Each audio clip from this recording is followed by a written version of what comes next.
Hey guys, thanks for tuning in. So today we have something special. This is going to be the flight test for the XK Aircam X500, a large camera quad.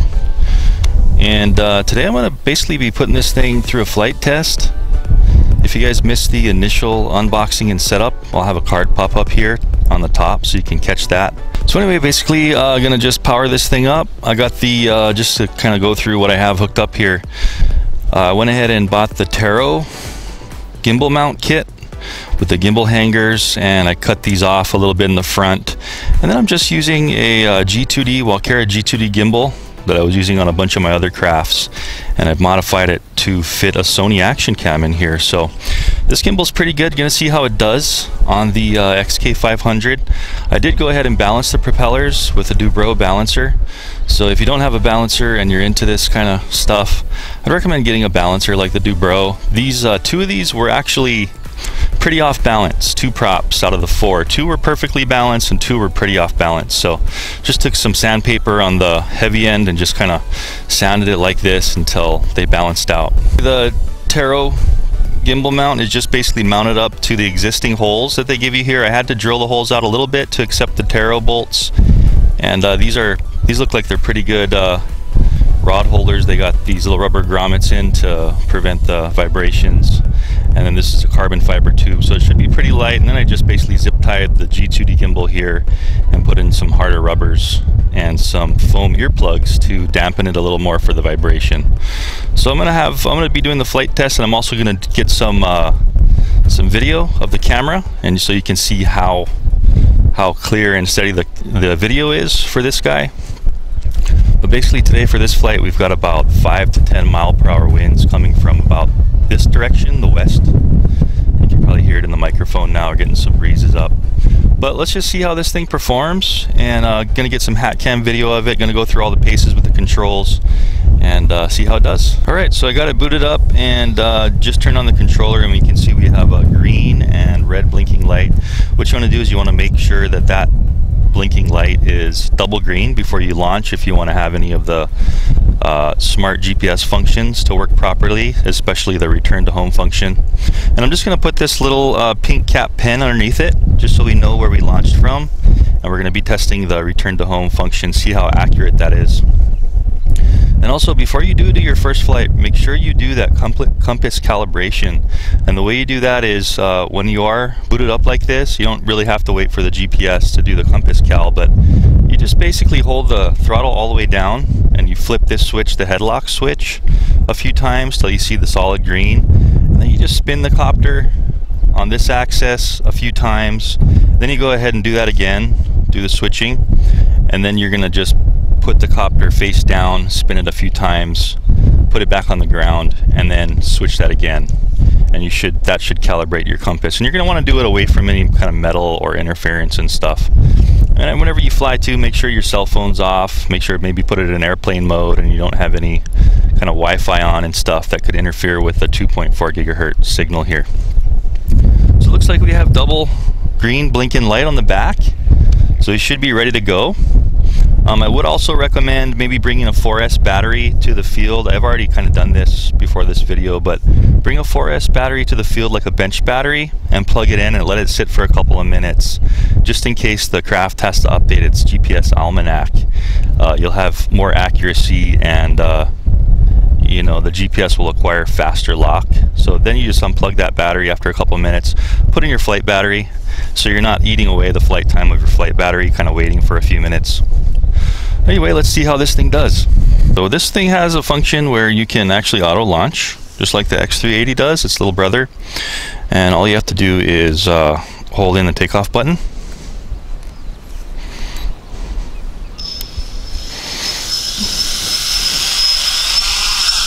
can see the propellers power up. You can see how it kind of caught the grass there, so you want to be careful. You want to be prepared to kind of fix it if it looks like it's going to tip. You know, quads kind of do that once in a while. They'll catch on something, so you just kind of want to make sure it won't flip over. So you can see it hovering there. It looks like it lifted off about a few feet, and now it's kind of fluctuating, going up and down a little bit with the breeze. But the barometer is kind of locking it in now. So I'm going to go up to maybe eye level here, just pushing up on the throttle, and just kind of lock it in and see how steady it keeps its hover. It's going to kind of walk around it.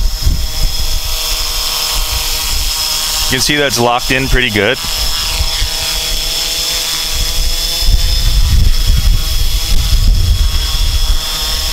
So just like the X380, this thing is solid, locked in. It's got the dual regular GPS and GLONASS GPS antenna, so it's really locked in good. So let's go ahead and take it out there and try to do some of the advanced functions.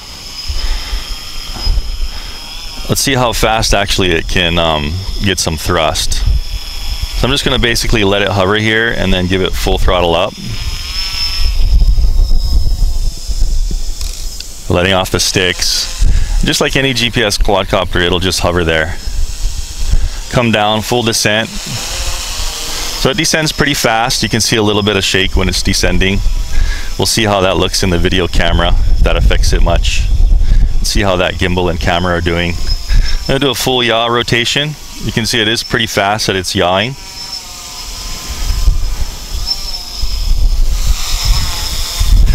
And let's see what else we could do. So this one has the headless mode, so you should be able to go ahead and switch into headlock, this left trigger here, and you're going to see the light on the back is going to start blinking 3 times instead of the 2. And any yaw you're in, forward will always be away from you. You can see how I'm spinning the copter. Right will always be right, left will always be left, back will always be back. So if you're just maybe starting out and you really don't know how to fly, go ahead and put it in headlock just to get an idea of what the controls do. And then when you're finished, just go ahead and take it out of headlock like this, switching that back up, and then it has its normal flying where the head will always be forward no matter which direction it's facing. You can see that.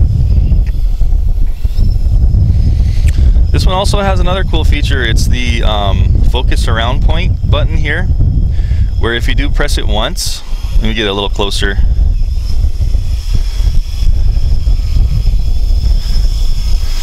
So if you do press it once, it'll go into this kind of panoramic, slow panoramic automatic mode. I'm just going to press it in. You're going to hear like a beep, and then the light's going to go on solid on the back.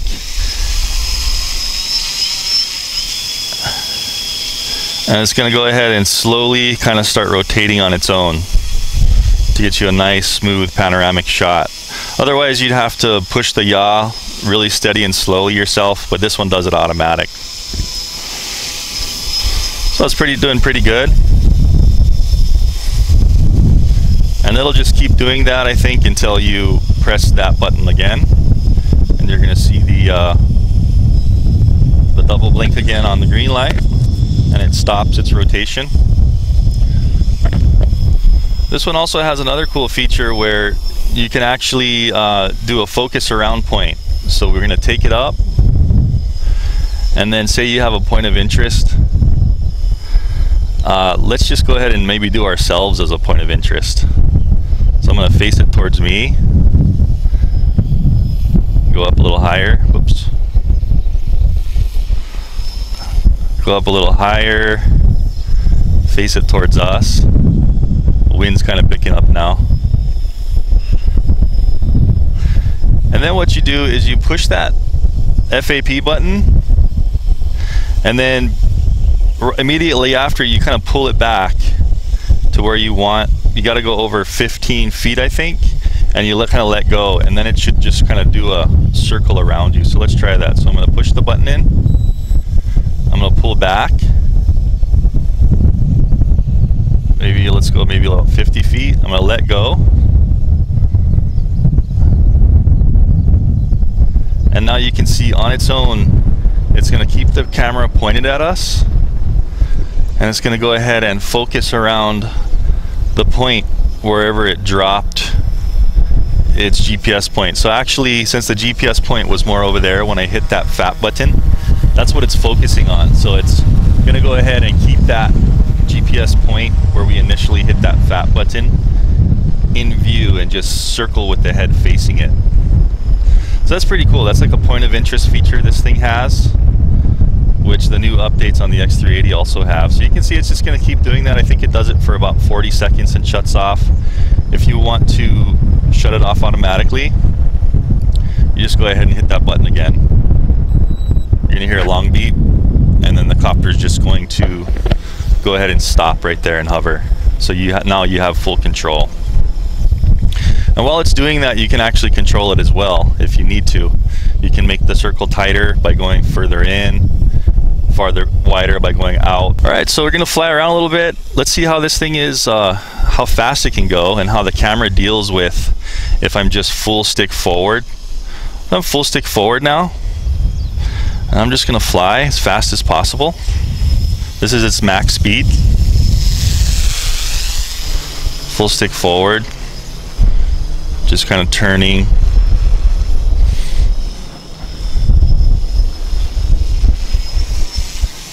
Gonna do some banking and fast flying and just see how the gimbal and camera deal with it.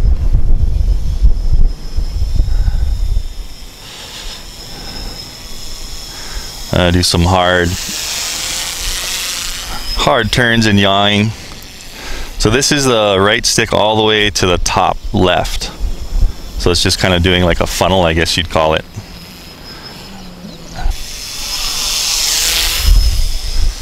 Pretty good, pretty quick. And this thing also has a barometer on board, so I'm going to get it up to a height about there. I guess that's about 10 feet. And I'm not going to touch the throttle here. Let's see how well it keeps its height while I'm doing full stick flying. So all I'm doing right now is I'm just turning the yaw as well as pushing forward. And it looks like it's maintaining its height, no problem. Barometer's doing its job. It's gonna go up and down a little bit. Looks like maybe it's going up a little. Fluctuate just a tad, but for the most part, it's gonna keep its height in that probably a few feet vicinity. Let off the sticks, you can see that it just kind of locks its position in and goes into a steady hover. Looks like it takes a few seconds to kind of get locked in, but then it just kind of will hover there until you give it some input.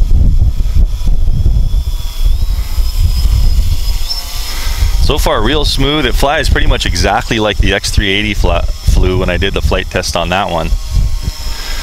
Interested in that quad too, go ahead and check my channel. I've got a bunch of videos with the X380. And also, if you are interested in this guy, don't forget to check the link down in the description. I'll have the store where you can buy this from. Basically, so far, super impressed. Initial flight tests, this thing's doing really well. You can see how locked in it is there. It's just sitting there waiting for commands. This is it's about 10-mile-per-hour breeze coming from that direction, and it's like no problem for it whatsoever. So let's do some full kind of rolls and just see how it can maintain itself.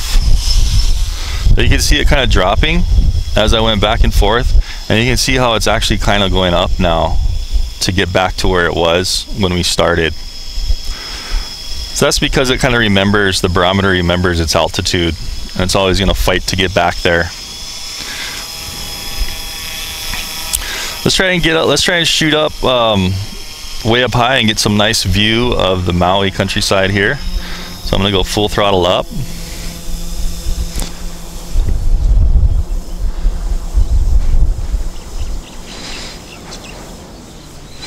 And I'm just going to let off and kind of let it hover there.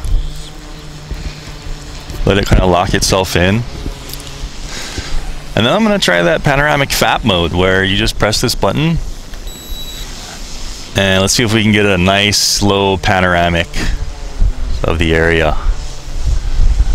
So I'm just going to let it kind of sit there. I'm going to put the video up on screen so you guys can see this while I'm talking. And it should be some nice, steady, automatic panoramic mode.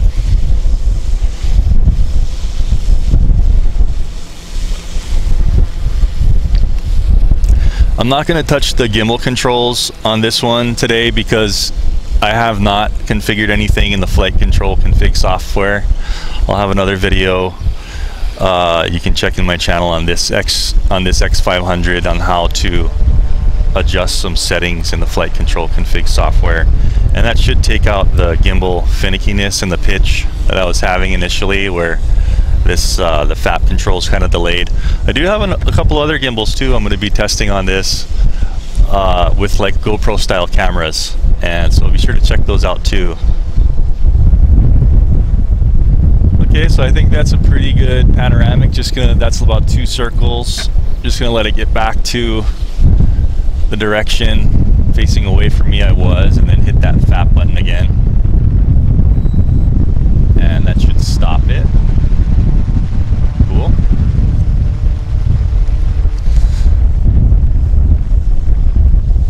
Okay, so I'm still seeing double green blink, no issues.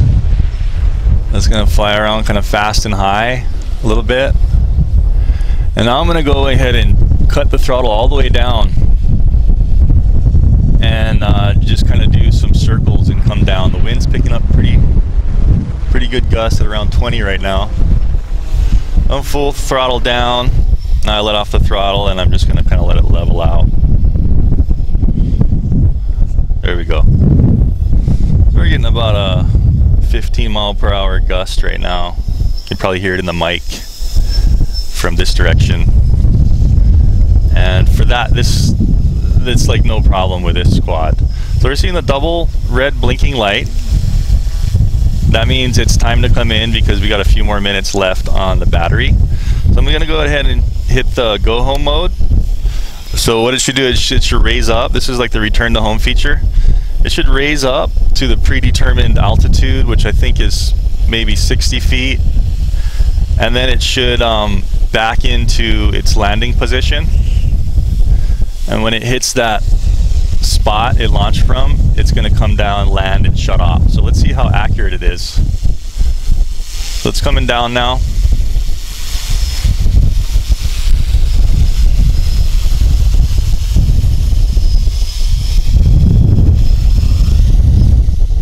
Okay, so it lands pretty quickly and then it just shuts off its motor.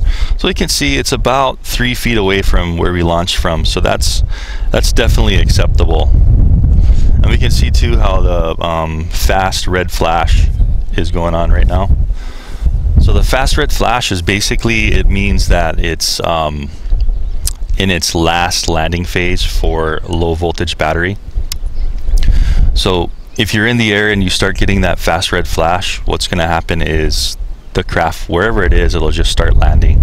And you can actually do, you can actually control the pitch and the roll if it does start landing like that. So I'd really recommend on this one, go ahead and if you're going to pick it up, go ahead and grab the bottom like this. You don't want those propellers for some reason to start spinning and then cut your arms up. So just be really careful and grab it like this. And then before you turn off your controller, I'd recommend immediately just unplugging the power pack. So you just want to make sure you grab the connector, don't pull on the wires, just grab the connector directly and unplug like that. And we'll go ahead and shut off the camera. Stop the recording on the Sony. So cool, so initial thoughts are really good on this one. To me it flies pretty much exactly the same as the X380. It definitely is larger, so it's going to be able to carry more payload with the larger propellers, more powerful motors and stuff.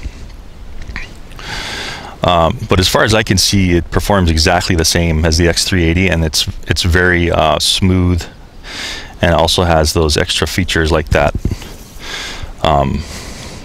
panoramic feature and that FAP feature where it'll rotate around the point. Anyway, let's go ahead and get back to the bench in the next video. Going to do kind of a final pros and cons on this one, and just make sure that we get all the timings up. It seemed like this one with this battery maybe is going to be like a 15-minute flight when you do have the like a gimbal on there. Depends, of course, it depends on how much weight. Also going to be trying some different batteries. I think I'm going to try some multi-star batteries, which are lighter and they're also higher capacity, and just see how much flight time we can squeeze out of this with the weight we're putting on it.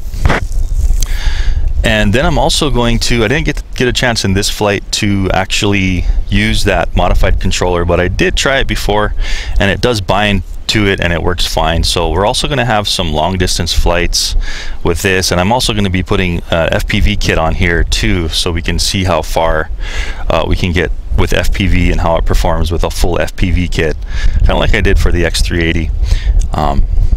Anyway guys, I hope you enjoy this flight review. I think we went through all the settings and stuff, and don't forget that the link for this is down in the description of where you can get this guy, so click that and that'll take you to where you can get it from. But anyway, thanks for tuning in. Hope you enjoyed the review, and stay tuned for more videos. Check out the channel. I think you like it. I do a lot of flight videos like this, modifications, all kinds of reviews on RC and tech. So anyway, thanks for tuning in, and I'll see you in the next video. Thanks for watching.